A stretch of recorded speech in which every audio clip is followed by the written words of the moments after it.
प्रथमतः हे जरा टेस्ट करू दे, मग मी तुला सांगतो व्यवस्थित काय झालं कसं आहे. त्याबद्दल ती इतंबूर मजा आणतो. प्रथमतः तर मी जवळची कोबी खातो.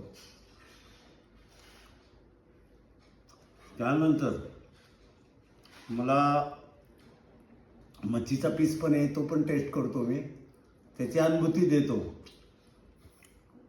आणि त्यानंतर चिकन लेग पीस हा कसा आहे माझ्या आवडीचा, तो मी आपल्याला खाऊन दाखवित आहे. वा वा, एकदम छान. असा पीस खाल्ला तर जसा काय स्वर्गातून मला एक अवतार निर्माण झाला. आणि छान आणि सुरेख असा खुसखुशीत आणि चविष्ट पदार्थ मला आज संडेला खायला मिळाला. त्याबद्दल धन्यवाद.